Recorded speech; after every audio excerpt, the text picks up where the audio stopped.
रुको जरा, सबर करो।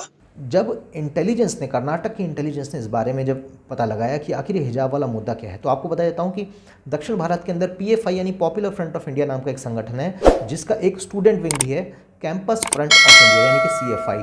कुछ समय पहले यही लड़कियां जो अभी हिजाब पहनने की मांग कर रही हैं, वो लड़कियां एबीवीपी, जो कि भारतीय जनता पार्टी से जुड़ा हुआ एक संगठन है, एबीवीपी के छात्रों के एक प्रदर्शन में शामिल हुई थी। यही नहीं, अभी और सुनिए।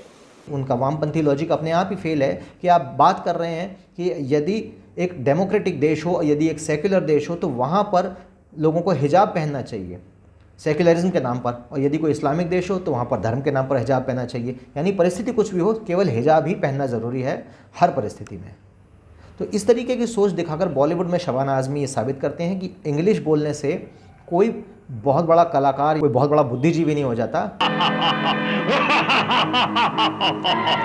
नमस्कार दोस्तों, हॉकफिट न्यूज़ में आप सभी का हार्दिक स्वागत है। दरअसल हिजाब विवाद के बीच कर्नाटक के उडुपी जिला प्रशासन ने पूरे जिले में सभी हाई स्कूलों के आसपास के सभी जो क्षेत्र हैं उनमें धारा 144 14 फरवरी से लेकर 19 फरवरी तक लागू कर दी है। अब इसके बाद इन इलाकों में कोई भी व्यक्ति यदि स्कूल्स के आसपास जुलूस जमा करता है तो उस पर पूरा बैन है। अब इलाकों के 200 मीटर क्षेत्र में इकट्ठा होने पर पूरी तरह रोक लग चुकी है। किसी भी तरह के जुलूस और नारेबाजी पर 100% पाबंदी रहेगी। अब आपको बता दें कि उडुपी जिला प्रशासन का ये आदेश 14 फरवरी से लेकर 19 फरवरी तक लागू रहेगा। ये बात आपको भली भांति मालूम होगा कि किस तरीके से कर्नाटक के उडुपी में आपने देखा सोशल मीडिया पर, इंस्टाग्राम पर, कि तमाम स्कूली बच्चे कुछ बुर्का पहन कर आ रहे हैं, कुछ हिजाब पहन कर आ रहे हैं। कुछ की ये डिमांड है कि उनको स्कूल के अंदर हिजाब और बुर्का पहनकर एंट्री करने का अपॉर्चुनिटी मिले, और कुछ लोगों का कहना है कि नहीं, ये गलत है। अब ऐसे में इस धारा 144 को लगाने से इस पूरे इलाके में किसी प्रकार की नारेबाजी, गीत गाना या भाषण देने पर सख्त पाबंदी रहेगी, जिससे जो तमाम राजनीतिक पार्टियां हैं उनको इस परिस्थिति का लाभ न मिल पाए। अब ऐसी परिस्थिति में ये समझना अत्यंत आवश्यक हो जाता है कि आखिर ये हिजाब वर्सेस भगवा का जो मुद्दा है ये शुरू क्यों हुआ है, जबकि हमारे देश के स्कूल्स तो एक यूनिफॉर्म को फॉलो करते हैं ऐसे में, ताकि सभी बच्चे एक जैसे लगें। लेकिन कुछ लोगों को इस देश के अंदर मजहब को हर जगह घुसाने का ज़्यादा ही शौक चढ़ चुका है। लेकिन हमारे देश में कुछ लोगों को मजहब को हर चीज़ में घुसाने का जो सुलेमानी कीड़ा चालू है, उस पर रोक लगानी बहुत आवश्यक है। इसके लिए चाहे सरकार को सख्ती बरतनी पड़े या फिर ये धारा 144 लगानी पड़े, ये अपने आप में एक सकारात्मक कदम है, ताकि कोई भी राजनीतिक पार्टी इस परिस्थिति का फ़ायदा ना उठा पाए। अब इस इलाके में पुतले फूंकना, पटाखे चलाना, हथियार और पत्थर ले जाना, ये इस दिखाना, इस सार्वजनिक रूप से मिठाई बांटना और सार्वजनिक स्थानों पर किसी भी तरीके की भीड़ लगाने पर और असभ्य व्यवहार करना इस इलाके में अब पूरी तरह प्रतिबंधित रहेगा, ताकि स्कूल्स के अंदर शांति का माहौल बना रहे। ये बात ध्यान देने योग्य है कि कर्नाटक हाई कोर्ट ने हिजाब विवाद पर सुनवाई करते हुए बीते गुरुवार को यह आदेश दिया था कि अंतिम आदेश तक छात्रों के लिए किसी भी धार्मिक प्रतीक की अनुमति नहीं है। हाई कोर्ट के इस अंतरिम आदेश के बाद से अब स्कूल्स और कॉलेजेस के अंदर हिजाब और भगवा शॉल दोनों का ही इस्तेमाल बंद करना होगा। अब कर्नाटक हाई कोर्ट की जो बेंच है उसने कहा कि राज्य में शांति लौटनी ज़रूरी है और स्कूल कॉलेजेस जल्द ही खुलने चाहिए। ऐसे में कुछ कदम उठाने ही पड़ते हैं। हिजाब विवाद की शुरुआत पिछले महीने उडुपी गवर्नमेंट की प्री यूनिवर्सिटी कॉलेज की कुछ छात्राओं के हिजाब पहनकर कॉलेज परिसर में जाने के कारण हुई थी, जिसके कारण उन्हें क्लास में जाने की अनुमति नहीं मिली। कॉलेज के अधिकारियों का कहना है कि जो छात्रा पहले बिना हिजाब के आती थीं, अब वो अचानक से हिजाब में आने लगी हैं। बाद में छात्राओं ने बिना हिजाब के क्लास में जाने से इनकार करते हुए विरोध प्रदर्शन किया। ये सारा मुद्दा एक विवाद बन गया और अब देश में कई जगहों पर इसको लेकर तमाम तरीके के प्रदर्शन हो रहे हैं। लेकिन अब एक और बड़ी खबर आ रही है कि कर्नाटक का हिजाब विवाद अब बॉलीवुड इंडस्ट्री तक पहुंच चुका है और अब बॉलीवुड में भी स्टार्स एक दूसरे को लेकर टिप्पणियां कर रहे हैं। अब अपने बयानों को लेकर अक्सर चर्चा में रहने वाली राष्ट्रवादी अभिनेत्री कंगना रनौत ने कहा कि अगर हिम्मत ही दिखानी है तो अफगानिस्तान में बुर्का ना पहन कर दिखाओ। कंगना के इस बयान पर अभिनेत्री और प्रोड्यूसर शबाना आज़मी ने पलटवार किया है, लेकिन शबाना आज़मी ने जो लॉजिक दिया है वो टिपिकल वामपंथी लॉजिक है। दरअसल अभिनेत्री कंगना रनावत ने इंस्टाग्राम पर एक स्टोरी में पोस्ट शेयर करते हुए लिखा था कि हिम्मत ही दिखानी है तो अफगानिस्तान में बुर्का मत पहनो, स्वतंत्र होना सीखो, ना कि खुद को बांध कर रखना। कंगना की ये जो सोच है उदारवादी है, वेमेन एम्पावरमेंट वाली सोच है। पर अब कंगना के इस बयान को शबाना आज़मी ने अपने इंस्टाग्राम पर पोस्ट करके कैप्शन में ये लिखा कि अगर मैं गलत कह रही हूँ तो सुधार दीजिए, लेकिन अफ़गानिस्तान एक धर्म शासित स्टेट है, लेकिन जब मैंने आखिरी बार चेक किया था तो भारत एक सेक्युलर डेमोक्रेटिक रिपब्लिक था। तो उन्होंने जिस तरीके से एक सरकाज़म के स्टाइल में कंगना की खिंचाई करनी चाहिए, लेकिन उनका वामपंथी लॉजिक अपने आप ही फेल है कि आप बात कर रहे हैं कि यदि एक डेमोक्रेटिक देश हो, यदि एक सेक्युलर देश हो तो वहाँ पर लोगों को हिजाब पहनना चाहिए सेक्युलरिज्म के नाम पर, और यदि कोई इस्लामिक देश हो तो वहाँ पर धर्म के नाम पर हिजाब पहनना चाहिए। यानी परिस्थिति कुछ भी हो, केवल हिजाब ही पहनना ज़रूरी है हर परिस्थिति में। तो इस तरीके की सोच दिखाकर बॉलीवुड में शबाना आज़मी ये साबित करते हैं कि इंग्लिश बोलने से कोई बहुत बड़ा कलाकार या कोई बहुत बड़ा बुद्धिजीवी नहीं हो जाता, बल्कि एक छोटी सी लॉजिक जिसे कहते हैं चीज़, वो होनी बहुत आवश्यक है। इससे पहले कल शबाना आज़मी के पति और स्क्रिप्ट राइटर और गीतकार जावेद अख्तर ने कहा था कि मैं कभी हिजाब या बुर्का के पक्ष में नहीं बोल रहा हूँ, मैं अभी भी अपनी इस राय पर पूरी तरह से कायम हूँ, लेकिन साथ ही मैं इन गुंडों की भीड़ को लेकर बेहद नाराज़ हूँ जो लड़कियों के एक छोटे से समूह को डराने की कोशिश कर रहे हैं और वो भी असफल। क्या यही है उनकी मर्दानगी का विचार? बेहद अफसोसजनक। तो इस तरीके की बातें कर कर शबाना आज़मी के पति जावेद अख्तर भी इस तरीके की बातें करते हैं और देश के अंदर माहौल ख़राब करने की कोशिश करते हैं और एक इनडायरेक्ट तरीके से हिजाब को ही घुमा फिरा कर कान को दूसरे हाथ से पकड़ के उसे सपोर्ट करने की कोशिश करते हैं और बात को घुमा फिरा कर एक तरीके से लाइट करना चाहते हैं माहौल को। अब आपको ये बता दें कि कर्नाटक के कुछ हिस्सों में हिजाब पहनने के पक्ष में और उसके खिलाफ प्रदर्शन तेज हो गए हैं। दक्षिणी राज्य कर्नाटक में सरकार की ओर से पिछले सप्ताह उसके द्वारा निर्धारित वर्दी या प्राइवेट इंस्टीट्यूशंस के मैनेजमेंट को स्कूलों और कॉलेजेस में छात्रों के लिए गणवेश अनिवार्य बनाने के आदेश के बाद मंगलवार को कुछ स्थानों पर प्रदर्शनकारी हिंसक तक हो गए थे। इसके बाद राज्य सरकार ने 3 दिन के लिए स्कूल्स और कॉलेजेस बंद करने के कर्नाटक में आदेश दे दिए। आपको याद हो कुछ समय पहले किसान आंदोलन में भी इसी तरीके की चीज़ें हुई थी।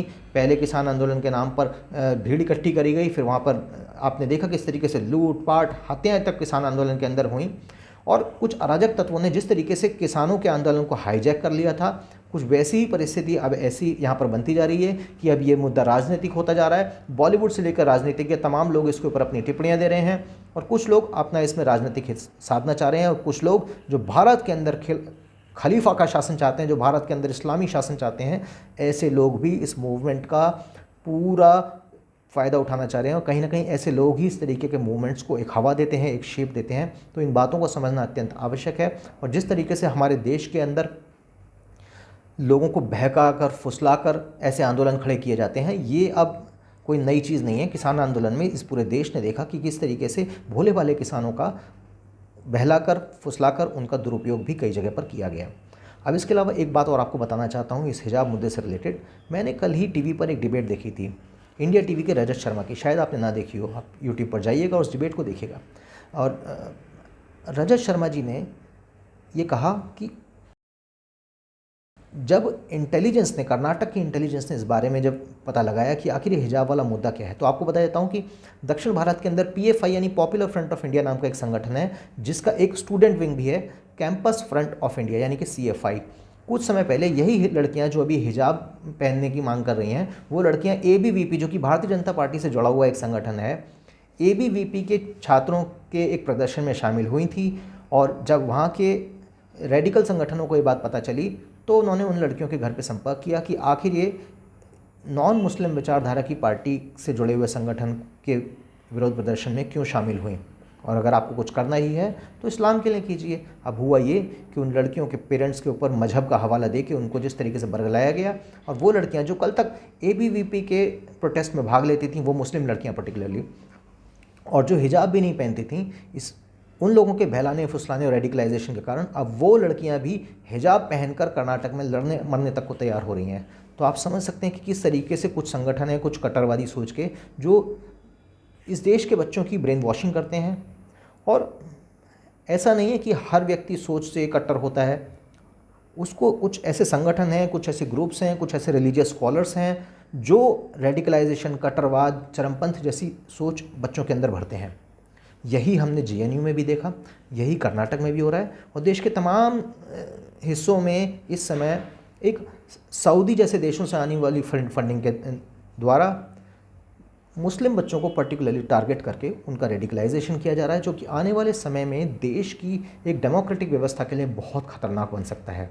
तो ये वक्त है कि सरकार इस पर सही से एक्शन ले, और सिर्फ मतलब जो अब आप देखते हैं टीवी पर संबित पात्रा बड़ी बड़ी बातें करते हैं, सुधांशु चतुर्वेदी भी बोलने में तो बहुत अच्छे हैं, भारतीय जनता पार्टी के भी जो स्पोक्स पर्सन हैं, लेकिन इस पर एक्शन कुछ उठाना बहुत आवश्यक है। एक कड़ा एक्शन, एक ऐसा एक्शन जिससे देश के बच्चों का भविष्य भी सुरक्षित हो, चाहे वो हिंदू हो या मुस्लिम हो।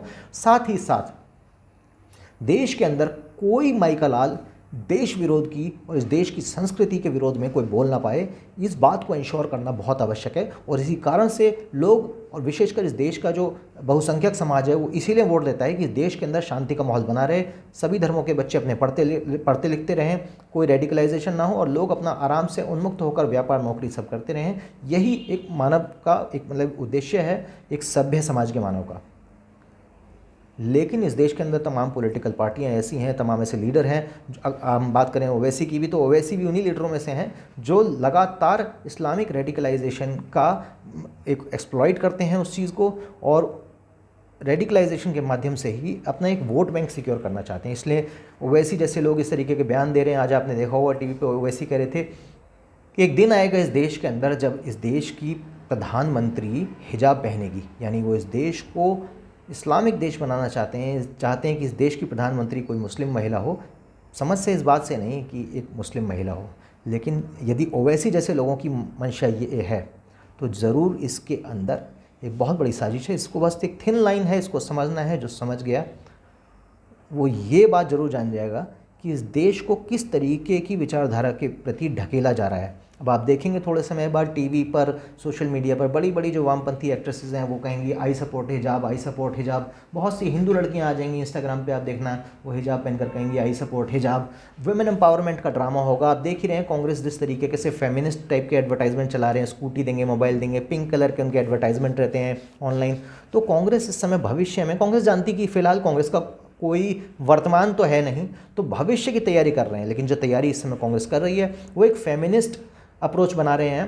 तमाम जगह पर उन्होंने कुछ ऐसी कैंडिडेट्स को टिकट भी दी है जिनको पॉलिटिकल नॉलेज भले ही ज़ीरो हो, लेकिन उन्होंने सिर्फ सोशल मीडिया फीमेल इन्फ्लुएंसर्स को टिकट दे रहे हैं। वो कहीं ना कहीं एक फेमिनिज्म का एजेंडा बनाना चाह रहे हैं, और ये हिजाब के माध्यम से भी फेमिनिज्म के एजेंडा को आगे बढ़ाया जाएगा। और फेमिनिज्म की आड़ में जिस तरीके से इस देश के अंदर जिहाद के जो सपोले हैं वो पलते हैं, ये बात भारत ने ही नहीं, स्वीडन तक ने देखी है कि स्वीडन के यहाँ, अगर हम बात करें स्वीडन की, तो स्वीडन एक फेमिनिस्ट कंट्री है, और स्वीडन के अंदर जिस तरीके से इस्लामिक देशों से इमिग्रेंट्स आकर वहाँ पर बर्बादी मचाते हैं, जिस तरीके से वहाँ पर एक रेडिकलाइजेशन का माहौल होता है, स्वीडिश लड़कियों के साथ वहाँ पर जिस तरीके का व्यवहार बाहर के देशों से आने वाले इमिग्रेंट्स करते हैं, वो दुनिया में किसी से छुपा नहीं है, आज पूरी दुनिया ये जानती है।